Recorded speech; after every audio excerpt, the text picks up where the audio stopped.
तर बघा विद्यार्थी मित्रांनो, आज आपण वयवारी या विषयावर एक नवीन टॉपिक घेऊन आलेलो आहोत। गणित या विषयामध्ये वयवारी हा एक नवीन टॉपिक घेऊन आलेलो आहोत। तर वयवारीवर आपण एकूण 10 प्रश्न घेणार आहोत। सगळे प्रश्न MPSCने विचारलेले आहे, म्हणून व्हिडिओ शेवटपर्यंत बघा आणि व्हिडिओ आवडला तर त्याला लाईक आणि सबस्क्राईब करा। चला जास्त न बोलता आपण आपल्या व्हिडिओला सुरुवात करूया। तर बघा पहिला प्रश्न दिलेला आहे, प्रीती आणि स्वाती यांच्या वयाचे गुणोत्तर 3:5 दिलेले आहे आणि 7 वर्षानंतर त्यांच्या वयाचे गुणोत्तर किती होते? 11:16 होते।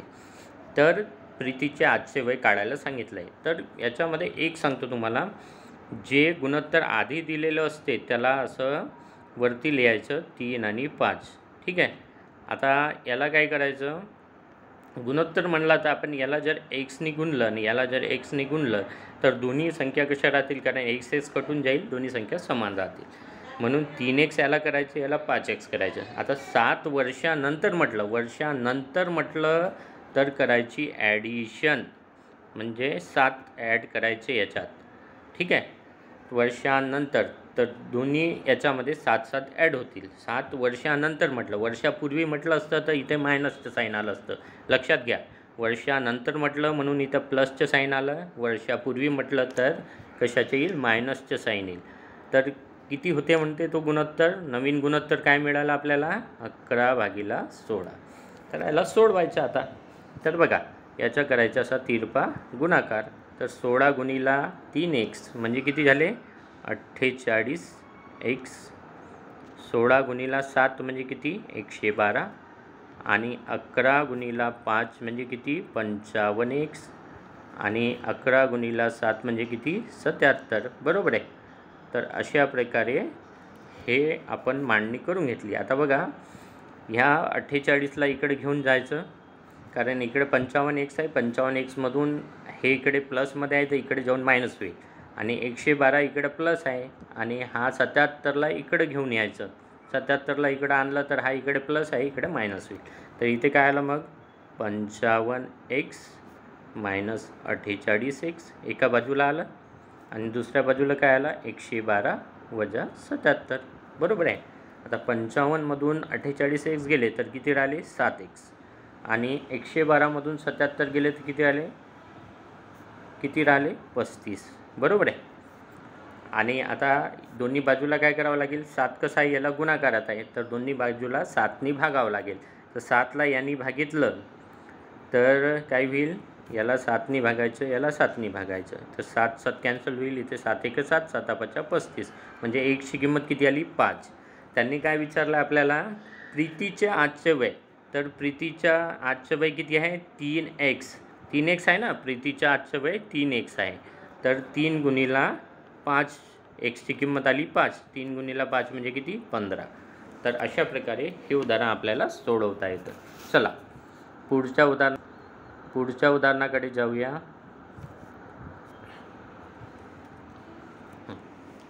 तर बघा या ठिकाणी दिलेलं आहे, 3 व्यक्तीच्या आजच्या वयाची बेरीज 72 आहे। 7 वर्षापूर्वी त्यांच्या वयांचे गुणोत्तर 4:6:7 होते। तर बघा तुम्हाला सांगितलं मी, गुणोत्तर दिलेलं असलं तर त्याला काय जोडायचं? x जोडायचं, याला x जोडायचं, याला पण x जोडायचं, बरोबर आहे। तिघांना x जोडलं। आता वर्षापूर्वी म्हटलं, वर्षापूर्वी आताच सांगितलं होतं मी तुम्हाला, वर्षानंतर म्हटलं तर प्लस होईल, वर्षापूर्वी म्हटलं तर मायनस होईल। याला 7ने मायनस, याला 7ने मायनस, याला 7ने मायनस। तर काय म्हटलं त्यांनी? 3 व्यक्तींच्या आजच्या वयाची बेरीज किती आहे? 72 वर्षे आहे। 7 वर्षापूर्वी त्यांच्या वयांचे गुणोत्तर 4:6:7 होते।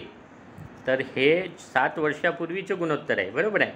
तर आजचं वय काय राहील मग? काय राहील सांगा? हे 7 वर्षापूर्वीचे आहे, वर्षापूर्वीचं गुणोत्तर दिलेलं आहे आपल्याला, आहे ना, वर्षापूर्वीचं गुणोत्तर दिलेलं आहे आणि आपल्याला आता वर्षानंतरचं काढायचं आहे, बरोबर आहे। वर्षानंतरचं काढायचं, वर्षापूर्वीचं दिलेलं आहे, वर्षानंतरचं काढायचं आहे, म्हणजे वर्षानंतर किती झालं, 72 वर्ष झालं. त्यांच्या आजच्या वयाची बेरीज किती आहे, 72 वर्ष आहे. आणि त्यांच्या काय म्हटलं आहे, 7 वर्षापूर्वी त्यांच्या वयाचे गुणोत्तर हे 4, 6, 7 होते. बरोबर आहे, 7 वर्षापूर्वी होते हे. आणि आज किती होईल मग, त्याच्यामध्ये 7 मिळवावं लागेल. आजचं काढायचं आहे तर 7 मिळवावं लागेल. म्हणजे 4 आणि 7 10 आणि 7 17, 17 एक्स होईल. आणि हे किती होईल, 7 तेरी 21. म्हणजे किती होईल, याच्या आजच्या वयांची बेरीज किती दिलेली आहे, या सगळ्यांची बेरीज केली ना आपण, वयांची बेरीज किती दिली आहे, 72. तर बघा आता हे 21 इकडे जाईल, 17 एक्स इकडं राहील, 21 तिकडे जाईल, इकडे धन आहे तर तिकडे होईल ऋण, 72 वजा 21. बरोबर आहे. तर 72 वजा 21 म्हणजे किती आले, 51. आणि 17 एक्स बरोबर 51 झाले. आता 17 एक्स बरोबर 51, याला 17नी भागायचं, याला पण 51ला पण 17नी भागायचं. 17 17 कॅन्सल होतात, एक्सची किंमत 17 तरी 51, एक्सची किंमत किती आली, 3 आली. बरोबर आहे. तर एक्सची किंमत 3 आली. तर त्यांनी काय म्हटलं, तर त्यांची आजची वये किती, तर ही आहे त्यांची आजची वय, ही तिघांची आजची वये आहे. ठीक आहे.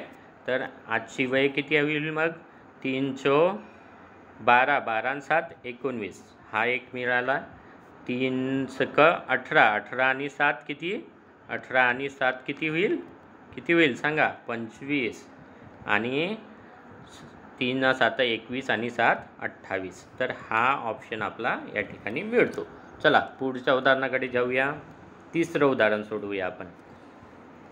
वडील आईपेक्षा 6 वर्षांनी मोठे आहे. आता वडील आईपेक्षा 6 वर्षांनी मोठे आहे. आईचे वय मुलीच्या वयाचा तिप्पट आहे. मुलीच्या वयाचा तिप्पट आहे. मुलीचे वय जर आपण एक्स घेतलं तर आईचे वय किती होईल, 3x. आणि वडिलाचे किती होईल मग, वडिलांचं होईल 3x अधिक 6. वडिलांचे किती होईल, 3x अधिक 6. तर मुलीचे वय किती आहे, मुलीचे वय आजचे वय किती आहे, 12 वर्ष. मुलीचं आजचं वय 12 वर्ष आहे. तर वडिलांचं विचारलं आहे आपल्याला, वडिलांचं, तर वडिलांचं काढायचं याच्यावरून. आता 3 गुणिला 12 अधिक 6, बरोबर आहे, हे वडिलांचं होईल ना. आता 12 36 आणि 6 किती झालं, 42. 42 वर्ष हे वडिलांचं आजचं वय झालं. आता यांनी काय विचारलं, मुलीच्या जन्माच्या वेळेस. मुलगी किती वर्षाची आहे, 12 वर्षाची. जन्माच्या वेळेस तिचं वय किती, 0 असेल. आता किती आहे, 12 आहे. वडिलांचं आजचं वय किती आहे, 42. म्हणजे याच्यातून 12 वजा करावं लागेल. म्हणजे मुलीच्या जन्माच्या वेळेस वडिलांचं वय 30 वर्ष होतं. चला पुढच्या उदाहरणाकडे जाऊया. चौथं उदाहरण बघा. 3 व्यक्तीच्या आजच्या वयांची बेरीज 60 वर्षे आहे. त्यांच्या वयांचे गुणोत्तर दिलेले आहे आपल्याला, 2 3 4. तर इथे काय होईल, याला एक्स लावायचं, याला एक्स लावायचं, याला एक्स लावायचं. तुम्हाला सांगितलेलं आहे मी, हे गुणोत्तर असलं की त्याला एक्स एक्स एक्स जोडून टाकायचं. आणि तिघांच्या वयाची बेरीज किती दिली आहे, 60 वर्ष. तर या तिघांची बेरीज किती दिलेली आहे आपल्याला, 60. तर किती झालं, 5x आणि 4x म्हणजे 9x बरोबर सरासरी म्हटले, सरासरी म्हटलेलं आहे, लक्षात घ्या. सरासरी 3 व्यक्तींच्या आजच्या वयाची सरासरी, म्हणजे याला 3नी भागावं लागेल, याला 3नी भागावं लागेल, बरोबर 60 होईल. आता हे किती झालं आहे, 9x भागीला 3 बरोबर 60. म्हणजे 3 3 9, इथे किती आले मग, 3x बरोबर 60. मग एक्सची किंमत किती येईल याच्यावरून, आता हे 3 याला गुणाकारात आहे, तर 60 भागीला 3 होईल. आता येथे लक्षात आलं का तुम्हाला, सरासरी म्हटलं, कितीही संख्याची सरासरी काढायची असली तर जसं 3 संख्याची काढायची त्याला 3ने भागायचं, 4 संख्याची काढायची 4ने भागायचं, अशा प्रकारे याला 3ने भागावं लागेल. बरोबर किती आहे, 60. म्हणजे इथे एक्सची किंमत किती आली, 3 1 3 3 2 6 म्हणजे 20 आली. बरोबर आहे, 20 वर म्हणजे 2चा भाग गेला इथे आणि हा एक 0 ठेवला आपण, म्हणजे 20 आली. एक्सची किंमत 20 आली. तर त्यांच्या वयातील फरक, तर सर्वात लहान आणि सर्वात मोठा. तर हे बघा, सर्वात मोठा हा आहे 4x आणि सर्वात लहान किती आहे, 2x. याच्यातून हे वजा केले तर किती येतात, 2x. हा झाला यांच्या वयातला फरक. म्हणजे 2 गुणिला 20, एक्सची किंमत 20 आहे, 2 गुणिला 20 म्हणजे 40. हा त्यांच्या वयातील फरक निघाला. चला पुढच्या उदाहरणाकडे जाऊया. 5वं उदाहरण बघा.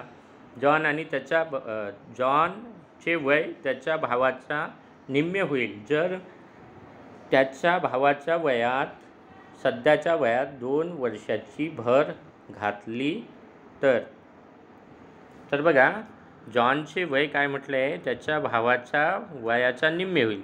तर जॉनच्या भावाचे वय आपण एक्स घेऊ. हां, एक्स घेतलं याच्या वय जॉनच्या भावाचं ब्रदरचं, ठीक आहे, ब्रदरचं एक्स घेतलं. याच्यात काय म्हटलं 2ची भर घातली तर हे काय होईल जॉनच्या वयाच्या दुप्पट होईल.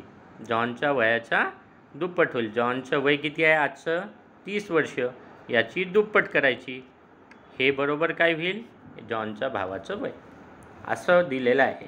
थोडं कन्फ्यूज केलेलं होतं. उदाहरण एकदम सोपं आहे. इथे 60 येईल, इथे काय होईल x अधिक 2 येईल. आता 2ला इकडं आणावं लागेल, इथे प्लस आहे, इकडं मायनस होईल, म्हणजे 60 वजा 2 बरोबर x येईल. xची किंमत येईल 58. बघा ही मांडणी महत्त्वाची आहे तुमच्यासाठी. इथे काय म्हटलेलं आहे जॉनचे वय त्याच्या भावाच्या निम्मे होईल. केव्हा निम्मे होईल जर त्याच्या भावाच्या वयात 2 वर्षाची भर घातली. तर त्याच्या भावाचं वय आपण एक्स घेतलं, त्याच्यात 2 वर्षाची वय हे घातली आणि काय म्हटलेलं आहे जॉनच्या भावाचे वय त्याच्या निम्मे होईल म्हणजे जर जॉनचं वय 30 वर्ष असेल तर त्याच्या भावाचे वय काय होईल त्याच्या निम्मे होईल. म्हणजे याला 2नी गुणावं लागेल. बरोबर आहे, याला 2नी गुणावं लागेल म्हणजे जॉनच्या भावाचं वय निघेल. बरोबर आहे. चला पुढचं उदाहरण बघूया. प्रॉब्लेम क्रमांक 6. तर बघा नवरा आणि बायको यांच्या वयाची सरासरी त्यांच्या विवाहाच्या वेळी किती होती 25 वर्षे होती. हा समजा वुमन आणि हा समजा मेन. हा दोघांची वयाची सरासरी म्हटलेलं आहे. सरासरी म्हणजे याला 2नी भाग घेतलं तर किती येते 25 असं म्हणणं आहे त्याचं. तर ठीक आहे. तर वुमन प्लस मेन यांचे वय किती होईल 25 गुणिला 2. हा भागाकारात इकडे नेलं तर गुणाकारात येईल म्हणजे 50 वर्ष. तर हे काय झालं या दोघांच्या वयाची सरासरी किती होती 50 त्यांच्या विवाहाच्या वेळेस.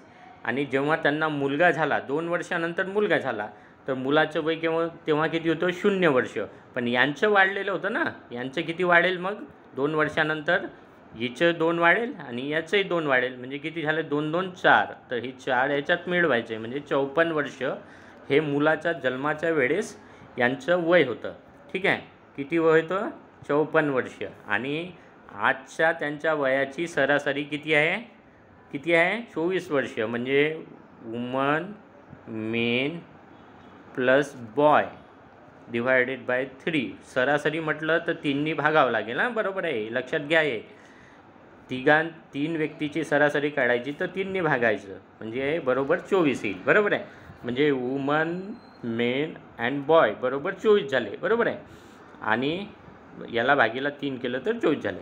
तर आता वुमन मेन अँड बॉय बरोबर काय होईल 24 गुणिला 3. 24 गुणिला 3 म्हणजे किती 24 3 72 झाले. तर बघा जेव्हा मुलगा झाला तेव्हा यांचं वय किती होतं 54 वर्ष. हां यांचं वय किती होतं 54. आज किती आहे 72. तर 72मधून 54 वजा करायचे म्हणजे येतात 18 आलं. ठीक आहे. तर 18 हे काय झालं या तिघांच्या यांचा मुलगा झाल्यानंतर या तिघांच्या वयाची सरासरी म्हणजे 18 वर्ष झाले. म्हणजे तिघांचं वय 18 वर्ष झालं. बरोबर आहे. मुलगा जन्माला आल्यानंतर तिघांचं वय किती झालं 18 वर्ष. आता तिघांचं वय 18 वर्ष तर याची सरासरी काढायची आहे तर याला 3नी भागावं लागेल. तर किती येईल 6 वर्ष.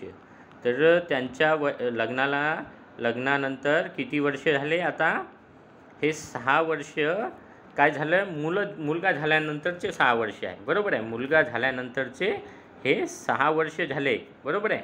मुलगा झाला तेव्हा त्यांचे वय 54 होतं. बरोबर आहे. आणि त्या आजचं वय किती आहे 72 वर्ष. तिघांचं आजचं वय 72 वर्ष आहे आणि मुलगा झाल्यानंतर 54 वर्ष होतं. तर हे याच्यातून हे मायनस केलं तर 18 येते. तर हे 18 म्हणजे कोणाचं, तिघांचं मिळून आहे. तर प्रत्येकाचं वय किती झालं मग लग्नानंतर 6 वर्ष, म्हणजे मुलाचं वय 6 वर्ष आणि पत्नीचं 6 वाढलं आणि यांचं पण 6 वाढलेलं आहे. तर बघा हे 6 वर्ष केव्हाचं वय झालं, मुलाच्या जन्मानंतरचं. तर 2 वर्षा अगोदर यांचं लग्न झालं होतं, म्हणजे 2 वर्ष याच्यात 8 करावं लागेल, म्हणजे किती आले 8 वर्ष. हे या प्रश्नाचं उत्तर येईल. चला पुढच्या उदाहरणाकडे जाऊया. Problem number 7. तर बघा अंकिताच्या आईचे वय तिच्या 2.5 पट आणि तिच्या भावाच्या वयाच्या 4 पट आहे. तर बघा ही अंकिता मानू आपण, ही मदर आणि हा ब्रदर, ठीक आहे. तर अंकिताचं एक्स मानलं आपण वय, तर तिच्या आईचं किती होईल 2.5 पट. 2.5 पट म्हणजे किती 5/2. 5/2 लिहा किंवा 2.5 लिहा, तर सारखंच संख्या आहे, बरोबर आहे. 5/2 एक्स. आता काय म्हटलेलं आहे, तिच्या भावाच्या वयाचा 4 पट आहे, म्हणजे हे आईचं वय जे आहे याचा 4 पट आहे. याचा 4 पट आहे म्हणजे काय होईल, हा किती होईल 5/8 एक्स होईल. म्हणजे याला 4ने भागावं लागेल. याला 4ने भागितलं म्हणजे 2 गुणिले 4 होईल इथे, म्हणजे इथे 8 येईल, 5/8 एक्स होईल. अशा प्रकारे ही मांडणी करता येईल आपल्याला, ठीक आहे. तर बघा त्यांचं एकूण वय दिलेलं आहे आपल्याला 66.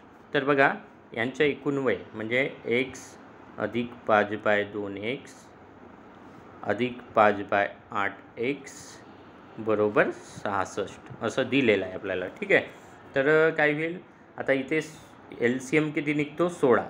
2 आणि 8चा किंवा 8च निघतो, दोघांचा LCM किती आहे 8 आहे. 8 काढला आपण LCM दोघांचा, तर काय होईल इथे 8ने गुणावं लागेल, 8x झाले, बरोबर आहे. आता याला पण 8ने गुणलं तर किती होईल 2×4=8, म्हणजे हे 4ने कटून जाईल, 4ने कटून जाईल, 5 गुणिले 4 म्हणजे 20, इथे 20x येईल. आणि याला 8ने गुणलं तर इथे काय येईल 5x येईल. 8 गुणिले 8 भागिले 8 आहे, 8 गुणिले केलं तर 8 कॅन्सल होतील आणि इथे काय होईल 5x येईल. आणि इकडे काय 66, आणि याला काय करावं लागेल, याच्या LCMने गुणावं लागेल, म्हणजे 16ने गुणावं लागेल. आलं लक्षात, हे कसं आलं ते समजलं. आता बघा इथे LCMमध्ये दोघांचा LCM घेतला आपण 8ने गुणावं लागेल, याला 8ने गुणावं लागेल, ठीक आहे. तर LCM किती होतो 2 आणि 8चा 8 होतो. तर 8ने पहिल्या संख्येला गुणलं, 8ने दुसऱ्या संख्येला गुणलं, 8ने तिसऱ्या संख्येला गुणलं आणि छेदामध्ये किती आला 8 आलं. मग तर 8ने मग या 66ला पण गुणलं आपण, ठीक आहे. तर झालं, ही मांडणी झाली. आता बघा 8 आणि 5 13, 13 आणि 20 33 एक्स आले इकडे, आणि इकडे 66 गुणिला 8 आले. आता बघा 33 × 33, 33 दुने 66, 2चा भाग गेला. एक्सची किंमत किती आली 2 गुणिले 8 म्हणजे 16 आली. इथे एक्सची किंमत आली 16. आपल्याला काय म्हटलं आहे, अंकिताच्या भावाचे 2 वर्षानंतरचे वय किती असेल. हे अंकिताच्या भावाचं वय आहे 5/8 एक्स, तर याला किती 16ने गुणायचं, म्हणजे 5/8 गुणिला 16 करायचं, बरोबर आहे. 16 केलं तर 8 × 8, 8 दुने 16, म्हणजे 10 वर्ष हे त्याचं आजचं वय आहे. 2 वर्षानंतर किती होईल 12 वर्ष, बरोबर आहे. त्याच्यामध्ये 2 मिळवावं लागेल, ठीक आहे. अशा प्रकारे हे उदाहरण सोडवता येतं. चला पुढच्या उदाहरणाकडे जाऊया. Problem number 8. 3 वर्षाच्या अंतराने जन्मलेल्या 5 मुलांच्या वयाची सरासरी 50 आहे, तर सर्वात लहान मुलाचे वय निवडा. तर हे बघा मी याची एक ट्रिक सांगतो, तुम्हाला हे उदाहरण सोडवायचं आहे. याला सर्वात लहान मुलाचं वय x घ्यायचं, त्याच्यानंतर 3-3 वर्षाचा डिफरन्स करायचा. हा x अधिक 3 दुसरा होईल. आता पुन्हा याच्यामध्ये 3 मिळवायचं म्हणजे x अधिक 6 होईल. पुन्हा याच्यात 3 मिळवायचं म्हणजे x अधिक 9 होईल. आणि पुन्हा 6 मिळवायचे, पुन्हा 3 मिळवायचे म्हणजे x अधिक 12 होईल. सगळ्यांची बेरीज किती आहे म्हटलं त्यांनी, सगळ्यांची बेरीज आहे 50. तर काय झाले मग इथे x किती झाले 1 2 3 4 5, 5x झाले. तर 5x लिहावं लागेल, आणि 12 आणि 9 21, 21 आणि 9 21 आणि 6 27 आणि 3 30, इथे 30 आलं, बरोबर 50 आलं. आता हे 50 याला 30 याला प्लसमध्ये आहे, इकडे गेल्यावर मायनस येईल, म्हणजे 5x बरोबर 50 वजा 30 होईल. म्हणजे 5x बरोबर किती आलं 20 आला. म्हणजे एक्सची किंमत किती आली. आता एक्स याला 5ला गुणाकारात आहे, इकडं गेल्यावर भागाकारात येईल म्हणजे 20/5 होईल. बरोबर आहे. म्हणजे एक्सची किंमत किती आली 5 1 5 5 520 म्हणजे 4 आली. एक्स बरोबर आला 4. तर आपल्याला काय विचारलं त्यांनी, सर्वात लहान एक्सच होतं म्हणून इथे 4 वर्ष येईल. बरोबर आहे. चला पुढच्या उदाहरणाकडे जाऊया आपण. Problem number 9. आता बघा, एक व्यक्तीचे आजचे वय त्याच्या आईच्या वयाच्या 2/5 आहे आणि 8 वर्षानंतर त्याच्या आईच्या त्यावेळच्या वयाच्या 1/2 असेल. तर बघा, मी याच्यामध्ये तुम्हाला एक भारी ट्रिक सांगणार आहे. हे 2/5 लिहायचं, इकडं लिहायचं, 1/2 लिहायचं. हे किती वर्षानंतर होते, 8 वर्षानंतर. बरोबर आहे. हे 8 वर्षानंतर होते. आता बघा, मी या 1/2ला कसं लिहितो, 3/6 लिहितो. काही फरक पडेल का, याच्यामध्ये काहीच फरक पडणार नाही. तर बघा, आता इथे कितीचा अंतर आहे, 1च्या. इथे कितीचा अंतर आहे, 1च्या. तर अशा वेळेस काय करायचं, डायरेक्ट एक्सची किंमत काय घ्यायची, हे जे वर्ष दिलेलं असतात आपल्याला, हे वर्ष म्हणजे एक्सची किंमत राहील. म्हणजे एक्स बरोबर काय राहील, 8 राहील. जेव्हा दोन्ही गुणोत्तरामध्ये अंतर 1/1च्या राहतो तेव्हा एक्सची किंमत किती राहते, जे वर्ष दिलेलं असतात तेच एक्सची किंमत राहते. हे लक्षात घ्यायचं. ही ट्रिक खूप तुम्हाला वेळ वाचवणारी आणि खूप महत्त्वाची ट्रिक आहे. तर बघा, त्यांनी आता काय विचारलं, त्याच्या आईचे आजचे वय किती. तर आजचे वय किती, त्याच्या आईचे वय आहे 5. याला काय जोडायचं, एक्स. म्हणजे 5x त्याचे वय आहे, आईचे वय आहे. ठीक आहे. तर 5 गुणिला x म्हणजे किती होईल, 5 गुणिला 8 म्हणजे किती, 40. तर 40 याचं उत्तर आलं. ठीक आहे. चला पुढच्या उदाहरणाकडे जाऊया. Problem number 10. तर बघा, संजयचं वय x घेऊ, नितीनचं किती होईल, x अधिक 3. बरोबर आहे. हे नितीनचं झालं, हा संजयचा झाला. आणि संजयचे वय किरणच्या वयाच्या दुप्पट आहे. संजयचं वय किरणच्या वयाच्या दुप्पट आहे म्हणजे किरणचं कसं होईल, निमपट होईल, संजयचा निमपट होईल. बरोबर आहे. आणि काय म्हटले, त्यांच्या तिघांच्या वयांची बेरीज दिलेली आहे. वयांची बेरीज 103 दिलेली आहे. म्हणजे काय होईल इथे, x अधिक 3 अधिक x अधिक x/2 बरोबर 103. तर याला कसं सॉल्व करता येईल, 2नी सगळ्याला गुणायचं. म्हणजे इकडे पण गुणायचं, इकडे पण गुणायचं सगळ्यांना. तर काय होईल,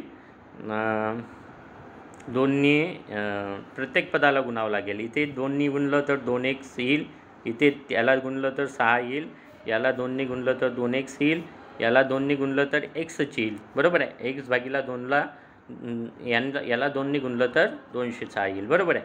इथे किती आलं मग, 2x आणि x म्हणजे 5x अधिक 6 बरोबर आले 206. याला जर 6ला इकडं नेलं तर हा वजाबाकीत येईल. म्हणजे 5x बरोबर काय होईल, 206 वजा 6 म्हणजे 200. म्हणजे एक्सची किंमत किती आली सांगा, 40. एक्सची किंमत किती आली, 40. कशी आली एक्सची किंमत 40, कारण 5नी याला भागितलं आपण 200ला, कारण 5 हा याला गुणाकारात आहे, इकडे गेल्यावर भागाकारात येईल. 5नी 200ला भागितलं तर किती येईल, 40. 40 पंचे 200. अशा प्रकारे हे कोणाचं वय निघालं, संजयचं. आता नितीनचं विचारलेलं आहे, तर x अधिक 3 म्हणजे 40 अधिक 3 43. हे कोणाचं होईल, नितीनचं वय होईल. तर बघा, अशा प्रकारे आपण सगळे उदाहरणं सोडवलेले आहे. तर हे शेवटचे एक उदाहरण आहे, MPSC STI मुख्य 2020मध्ये विचारलेलं उदाहरण आहे. तर हे मी तुम्हाला सोडवण्यासाठी देत आहे. तुम्ही याचं उत्तर सोडवून मला कमेंट बॉक्समध्ये कमेंट करायचं आहे. चला, धन्यवाद.